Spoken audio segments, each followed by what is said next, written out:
আফ্রিকার সিংহাকারের পূর্ব উপকূলে অবস্থিত সোমালিয়া, যার বিস্তৃত সমুদ্র সীমা ভারত মহাসাগর ও এডেন উপসাগরের সাথে যুক্ত। একসময় বিশ্বের অন্যতম সমৃদ্ধ মাছ ধরার অঞ্চল ছিল সোমালিয়া, কিন্তু 1991 সালের দীর্ঘস্থায়ী গৃহযুদ্ধ, সরকারের পতন ও আইন শৃঙ্খলার সম্পূর্ণ ভাঙন দেশটিকে বিশৃঙ্খলায় ডুবিয়ে দেয়। উপকূল পাহারা দেওয়ার কোনো নৌবাহিনী না থাকায় এই শূন্যস্থানে বিদেশি শিল্প ট্রলারগুলো সুযোগ নেয়। তারা অবৈধভাবে সোমালিয়ার সমুদ্রসীমায় ঢুকে উন্নত প্রযুক্তি দিয়ে নির্বিচারে মাছ শিকার করতে থাকে, যার ফলে কয়েক দশকের মধ্যে স্থানীয় জেলেদের জীবিকা প্রায় ধ্বংস করে দেয়। শুধু তাই নয়, একাধিক আন্তর্জাতিক রিপোর্টে দেখা যায় কিছু বিদেশি কোম্পানি সোমালিয়ার উপকূলীয় অঞ্চলে বিষাক্ত শিল্পবর্জ্য ফেলে, যা মাছের মৃত্যু, পানির দূষণ এবং স্থানীয় জনগণের রোগবালাই বাড়িয়ে দেয়।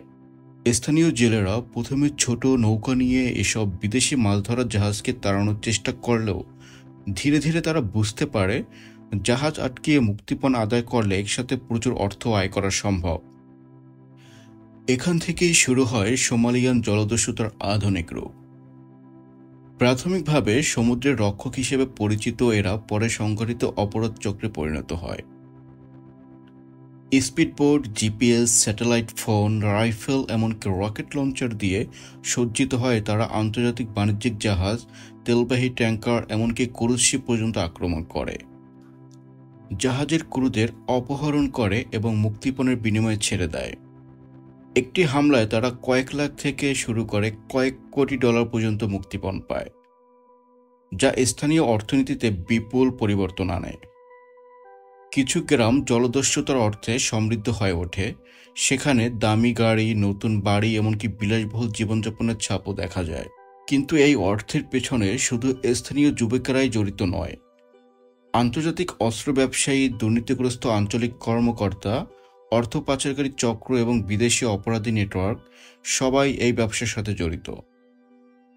তারা জলদস্যুদের অস্ত্র, তথ্য ও লজিস্টিক সাপোর্ট দেয়, আবার মুক্তিপণ লেনদেনে ব্যাংক ও মানি ট্রান্সফার সিস্টেম ব্যবহার করে।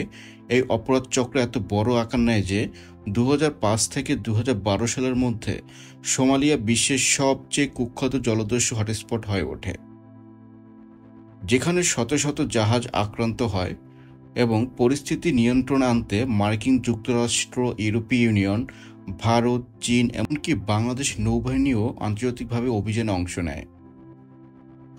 এডেন উপসাগরে নৌবহর মোতায়েন করে এবং দস্যু হামলার আগে প্রতিরোধ করে। এসব প্রচেষ্টায় জলদস্যুতার সংখ্যা কমে গেলেও সমস্যার মূল কারণ দারিদ্র্য, বেকারত্ব, রাজনৈতিক অস্থিরতা ও বিদেশি মাছ শিকার, যা এখনো সমাধান হয়নি। তাই দস্যুতন ঝুঁকি আজও রয়ে গেছে। যদিও আন্তর্জাতিক নজরদারি বেড়েছে, আজকের দিনে সোমালিয়ান জলদস্যুরা অনেকটাই ছায়ায় চলে গেছে, কিন্তু তারা এখনো বিশ্বে ভয়, রহস্য, বিতর্কের প্রতীক। কেউ তাদের চোখে দেখে নায়ক যারা বিদেশি শোষণের বিরুদ্ধে দাঁড়িয়েছে, আবার অধিকাংশের চোখে তারা আধুনিক যুগের সবচেয়ে ভয়ঙ্কর সমুদ্র অপরাধী, যারা লোভ, অস্ত্র ও অরাজকতার জটিল জালে আবদ্ধ হয়ে আছে।